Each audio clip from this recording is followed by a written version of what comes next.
Environment resist करता है, इतनी जल्दी चेंज नहीं होने देता, और ये कॉन्टिन्यूसली चेंज होता रहता है। चले फ्लक्चुएशन और चेंज, ये फ्लक्चुएशन को नोट करेंगे। इसके साथ अपनी बुक के ऊपर जहां पे फ्लक्चुएशन का वर्ड लिखा हुआ है, आपने साथ में चेंज का वर्ड लिख दिया है। कभी ये भूलना नहीं चाहिए फ्लक्चुएशन की, उसमें उलझ के आप इस डेफिनेशन का बेड़ा गर्क करते हैं। आगे बात करते हैं फ्लक्चुएशन जो है इसको रेजिस्ट कर रहा है इंटरनल एनवायरनमेंट, तो कहां तक उसको कहते हैं कीप अ नैरो रेंज। वो इन तब्दीलियों को करने की कोशिश करता है, बॉडी को एडजस्ट करने की कोशिश करता है, इंटरनल एनवायरनमेंट को एक लिमिट तक मेंटेन करने की कोशिश करता है, उसको हम कहते हैं नैरो रेंज। अब ये टर्म है नैरो रेंज, आपने शायद फिजिक्स में पढ़ी हो या किसी और सब्जेक्ट में पढ़ी हो, लेकिन वो नैरो रेंज जो आपने वहां पे पढ़ी हुई है उसका कतई वो मतलब नहीं है जो आपने पहले पढ़ा हुआ। नैरो रेंज का जो मतलब आपको यहाँ पे मैं बता रहा हूँ, आपने अच्छी तरह से उसको ज़हन नशीन करना ताकि आगे आपको प्रॉब्लम ना हो उसमें। नैरो रेंज का मतलब है, मैं आपको यहाँ पे एग्जाम्पलीफाई कर रहा हूँ कि ह्यूमन बॉडी का जो टेम्परेचर है वो 37 डिग्री सेंटीग्रेड है, हर बच्चा जानता है, और आपको पता होगा कि 37 degree centigrade is the optimum temperature. अब ये ऑप्टिमम टेम्परेचर जो है, ये ऑप्टिमम का वर्ड आपने शायद सुन रखा हो, बायोलॉजिकल टर्म है। अब इसको आपने ऑप्टिमम, ये एक बायोलॉजिकल टर्म है, इसको मैं एक्सप्लेन कर रहा हूँ, दोबारा आपको इसको कहीं से जानने की और देखने की जरूरत ना पड़े। ऑप्टिमम का मतलब है बेस्ट, ऑप्टिमम का मतलब है बेस्ट, बेस्ट ऑप्शन या बेस्ट, इसको सिंपल लिखिए, यानी जो सबसे बेस्ट बॉडी का टेम्परेचर है, जिसपे बॉडी ने बेहतरीन काम करना है, 37 डिग्री सेंटीग्रेड। तो ये टर्म आपने अपने माइंड में अच्छी तरह से दिखा लेंगे। बेस्ट 37 है, लेकिन हमारी बॉडी हर टाइम में 37 का टेम्परेचर मेंटेन नहीं रख सकती। क्यों नहीं रख सकती? क्योंकि हमारी बॉडी का जो इंटरनल एनवायरनमेंट है वो 37 डिग्री सेंटीग्रेड डिमांड करता है, जबकि एक्सटर्नल एनवायरनमेंट में जो टेम्परेचर का फैक्टर है ये इसको 37 पे रहने नहीं देता, ये कभी इसको ऊपर ले जाता है, कभी इसको नीचे ले जाता है। लेकिन हमारी बॉडी के अंदर अल्लाह पाक ने एक ऐसा सिस्टम रख दिया है जो ये होम्योस्टैसिस करवाता है। तो क्या करवाएगा? होम्योस्टैसिस करवाएगा। होम्योस्टैसिस का क्या मतलब है? होम्योस्टैसिस का मतलब है कि इस टेम्परेचर को जो 37 डिग्री सेंटीग्रेड है मेंटेन तो नहीं रख पा रही है, इंटरनल एनवायरनमेंट एक्सटर्नल एनवायरनमेंट से इन्फ्लुएंस हो रहा है, बार बार एक्सटर्नल एनवायरनमेंट की वजह से इंटरनल एनवायरनमेंट में प्रॉब्लम हो रही है। लेकिन हमारी बॉडी के अंदर पास में सिस्टम रख दिया जो होम्योस्टैसिस करवाता है। वो क्या करवाएगा? वो एक नैरो रेंज में ले आएगा, टेम्परेचर को इस रेंज में रखने की कोशिश करेगा। आप ये रीडिंग नोट करेंगे, 36.1 degree Celsius to 37.8 degree Celsius आपकी बॉडी का टेम्परेचर इस रेंज के अंदर रहेगा तो आपकी बॉडी के तमाम फंक्शन तकरीबन नॉर्मल रहेंगे। अगर आपकी बॉडी का टेम्परेचर 36.1 से 36 पे चला जाए तो आपका जो थर्मोस्टेट है आपकी बॉडी के अंदर होम्योस्टैसिस का काम दोबारा से वो आपकी बॉडी को कहाँ लेके आना शुरू करेंगे? आपकी बॉडी का टेम्परेचर बढ़ाने की कोशिश करने के लिए, आपके जो इंटरनल एनवायरनमेंट को कंजर्व करने के लिए 37 तक लेके जाने के लिए काम शुरू हो जाएगा। ये होम्योस्टैसिस स्टार्ट होता है। अगर आपकी बॉडी का टेम्परेचर मैक्सिमम चला जाता है 37.8 पे चलेगा, इतना आप बर्दाश्त कर सकते हैं, आपकी बॉडी के नॉर्मल प्रोसेस रहेंगे। लेकिन जैसे ही 37.9 पे जाएगा तो फिर आपको एक थर्मोस्टेट की जरूरत पड़ेगी, फिर उसको वापस नीचे लेके आने के लिए काम किया जाएगा। अब ये जो दो काम हुए हैं, 36 से बढ़ाकर ऊपर लेके जाना, 37.9 से नीचे लेके आना, ये होम्योस्टैसिस था।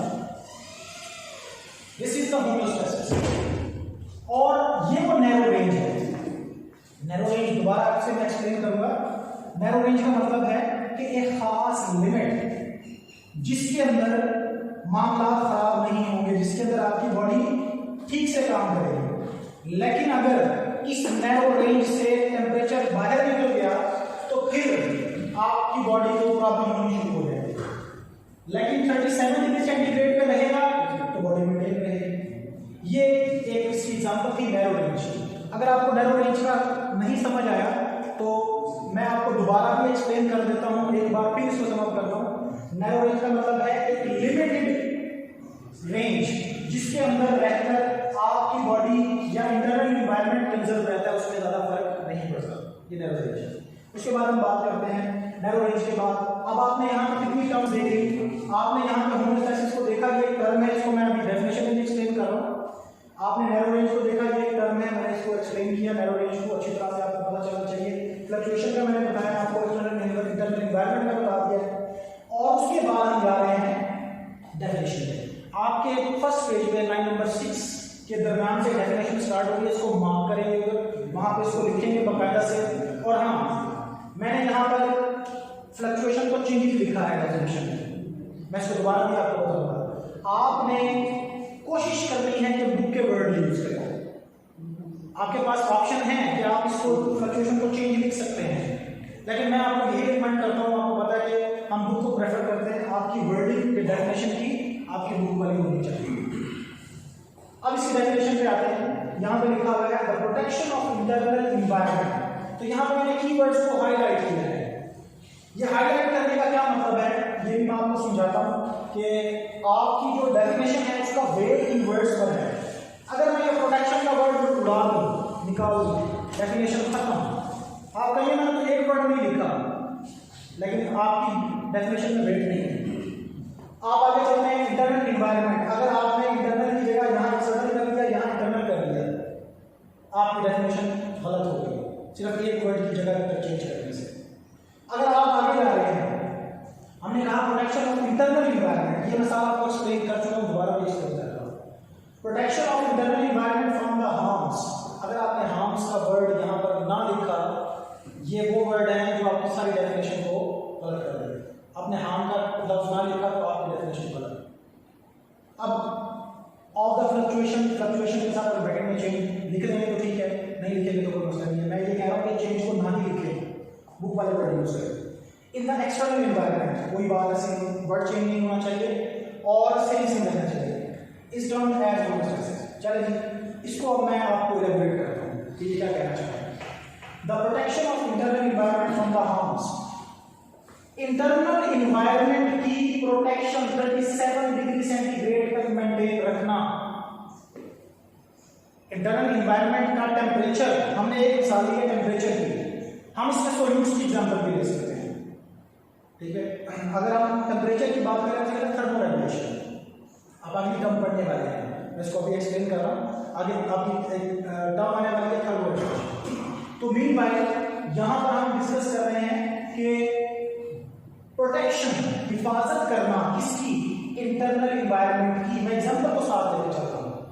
इंटरनल एनवायरनमेंट को बचाना कहाँ से, फ्रॉम द हार्म्स, उन नुकसानात से। कौन से नुकसान, ऑफ फ्लक्चुएशन, जो चेंज की वजह से आते हैं। किसके चेंज से, इन एक्सटर्नल एनवायरनमेंट। यानी अगर एक्सटर्नल एनवायरनमेंट का टेम्परेचर बढ़ा, उसकी वजह से जो आपकी बॉडी का इंटरनल टेम्परेचर था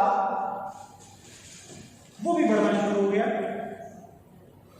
अब उसके बढ़ने से आपको नुकसान होगा, अब उसके बढ़ने से आपको नुकसान होगा।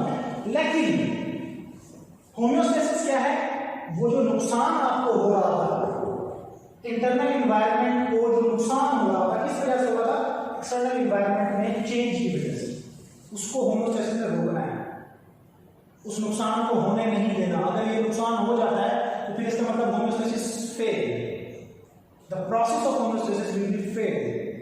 अगर आपके बॉडी का होम्योस्टेसिस ठीक काम कर रहा है, आपकी बॉडी में होम्योस्टेसिस का प्रोसेस चल रहा है, तो इसका मतलब ये होगा कि टेम्परेचर बाहर -40 में चला जाएगा, -40 डिग्री सेल्सियस में। कहां हुआ ये चेंज, ये चेंज हुआ एक्सटर्नल एनवायरनमेंट। कहां हुआ, एक्सटर्नल एनवायरनमेंट। तो इस चेंज का असर किस पे पड़ना चाहिए था, इंटरनल एनवायरनमेंट पे। 37 से कहां जाना चाहिए था, -40 पे जाना चाहिए था।